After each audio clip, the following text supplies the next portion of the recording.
Hey there guys, welcome back for another episode of Mortal Realms Monday painting video. Something a little bit different this week. Issue 68, which you can find the magazine review for up in the top right hand corner here, came with Bladegeist Revenants, and as I've already done those guys in a previous episode, I figured I'd do the Bloodmaster, I believe he is called, from the 4th premium kit that we get with the magazine. So obviously getting started with them here, just using some Mephiston red to get a nice all over base of red for the skin, obviously leaving some of the areas that I want black in that grey primer, but I'm not too worried about going on them with this. All I'm looking to do is get a nice clean consistent red over the whole of the model.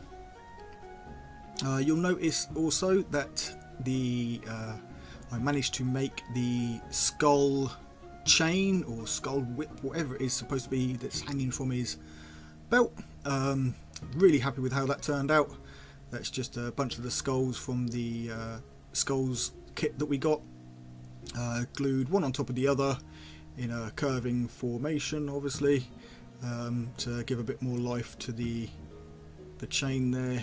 And also the one of the skulls is glued to the heel of his right foot, just where it curves, so that I have a little bit more stability with the chain there.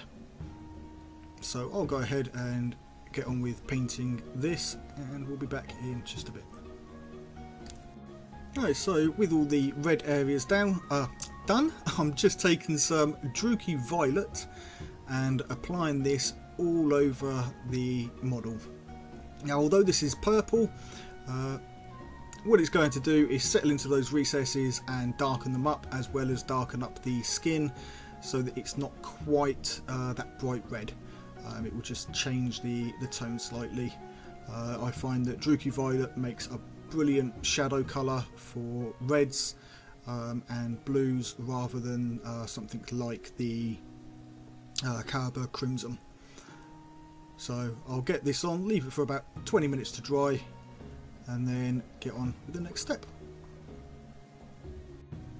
So once the Druchii Violet has had plenty of time to dry, I'm now going back with the Mephiston red and essentially highlighting the majority of the flat areas of the model. So anywhere where the light is going to catch, with exception to sort of the deepest recesses, or some of those sort of textured bits on his horns and things like that, where there's some deeper grooves, even if they're thin, I won't paint into them with this. It will just be on the surface areas, just to basically bring up that mid-tone back up a little bit, and saving the Druchii Violet for just the recesses and a little bit of undershadowing in places.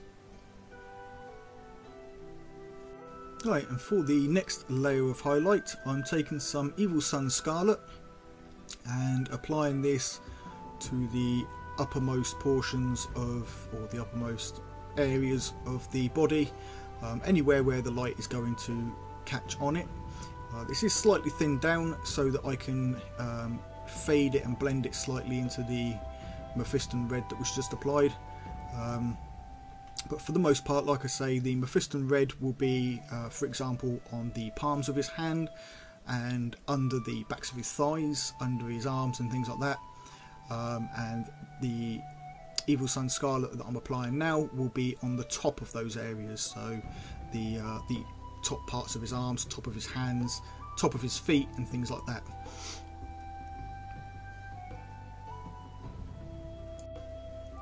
Okay, so what I'm doing here is some wet blending to get a nice gradual fade from a bright yellow down to that darker Mephiston red at the hilt of the sword.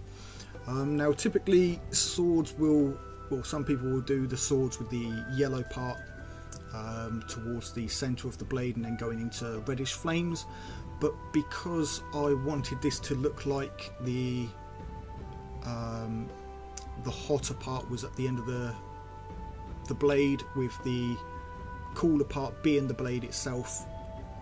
At the base of the blade, I'm putting the yellow on the tips and working my way back down. So as for the wet blending, it does take quite a bit of practice. I'm still not 100% comfortable with it. I do end up going back over a few times, darkening it up and sort of neatening it back. But essentially what you do is I'm using the the Evil Sun Scarlet, thinning that down quite a bit and then loading my brush up with it, and then I'm tapping the tip just a little bit into some Uriel Yellow, and this will then apply to the tip of the blade, and I will then feather that backwards, going from left to right as I move down the blade. And what will happen is the yellow will be deposited onto the blade, and as you move down, the red will start coming through because it is thinner and mixing in with the yellow, giving that gradual orange until eventually all you have is red, and that will fade off down the blade. All I'm doing afterwards is going back in with a little bit of very thin down paint or water on the brush, just to get a little bit more of a blend, neaten it up a little bit. And all I'm doing here now is with the Uriel Yellow, just applying this to the edges of the blade, just for a final edge highlight, working around the blade there.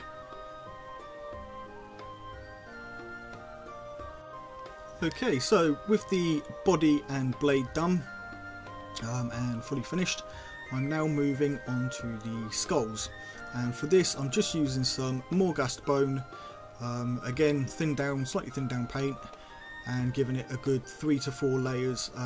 Morghast bone, it doesn't apply brilliantly the first couple of coats, so it will take 3 or 4 coats to get this down nicely, but as long as it's thin, you're not going to clog up any details.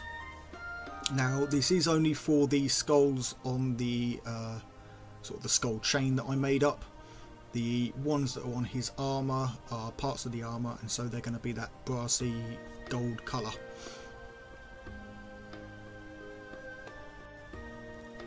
Right, so once the Morghast bone has dried, I will then follow this with a wash of Reichland Flesh Shade. This gives a slightly more reddish tint to the skulls. I prefer that to Agrak's Earth Shade, but that is just a personal preference. And obviously I'll make sure that this gets in all the eye sockets, between the teeth, between the skulls and things like that.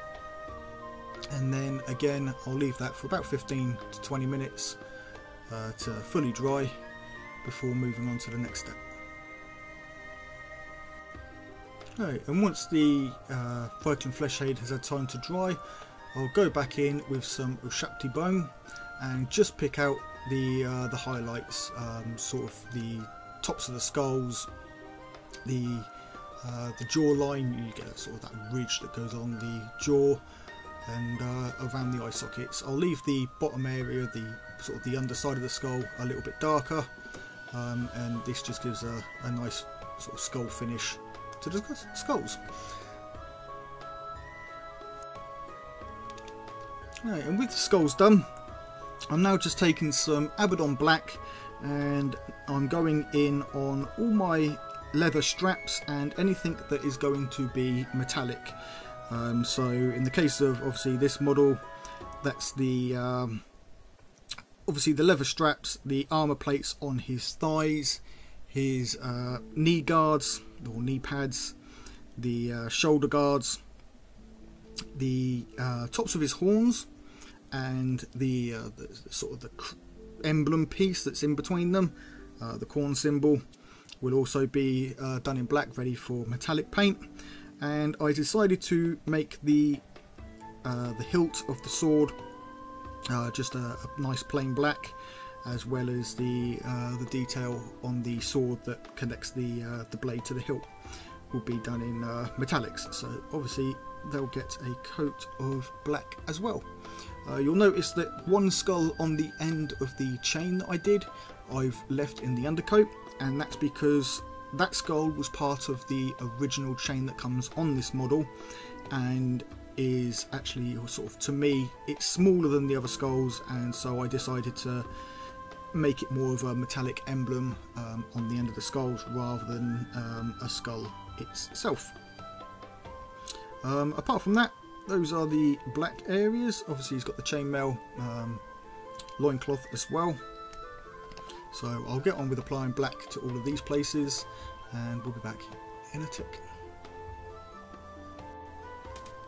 Okay, so I'm now taking some Dark Reaper, and I'm using this for the first edge highlight of all of the leather straps, and also to pick out the texture detail on the hilt of the sword. So all I'm doing is going around and very finely edge highlighting both edges of any strap and the tops and bottoms of any other black area edge highlights. I'll then go back over some of those lines with some Fenrisian grey, and again add another brighter highlight in a bit more of a broken up style, just to add some aging and weathering to the leather straps. Okay, so next up I'm taking some Iron Breaker and just very roughly applying this over the knee guards, the tips of his horns. He has these sort of these armour cones on the top, and the chainmail. Now when I say roughly applying it, I mean I'm not trying to get a full 100% coverage. What I'm doing is sort of attacking the area, and what that does is leave a little bit of a patchy kind of look to it, which basically saves me having to go back over with some Nuln oil. It's a great way of leaving a very textured, rough looking metal. Right, so for the brass or iron, goldy metallic type areas, I don't really know what to call them, but they're not a bright gold. All I'm using is some Balthazar gold, and applying that to all the areas that I want, obviously in this colour. So that's the corn symbol between his horns, and the one going up the blade of the sword, as well as the pommel of the sword, and also the skulls on his shoulder guards, and the metal parts on his legs, and vambraces on his arms, as well as the small skull on the end of the skull chain. I'll then give the Balthazar gold a straight wash over with the Nuln oil, trying not to let it pool on the flatter areas, but just enough to stain it and give it a bit more of a dingy look rather than any kind of bright gold. Like I say, I want this to be a more darker brass or coppery type metal. And I'll also apply this to the chainmail, obviously just to get into the recesses between each link where there may have been a bit of silver got in there. That will darken that up. I'll then again leave this for about 10 minutes to dry, and then we can come back for the finishing touches. And then finally, going back to the Balthazar gold, I'm just giving it a very fine touch edge highlight to some of the areas, just to brighten it up ever so slightly on the edges. And yeah, with that the model is done. The only parts that I didn't get on video were obviously the base. His tongue I did the same way as the blade, except I used Screamer Pink and worked from the tip back towards the tongue as it enters his mouth. For the eyes, I just dotted in a very small bit of yellow to give him some evil sort of yellow demonic eyes, and his teeth I went in with a little bit of Corax white.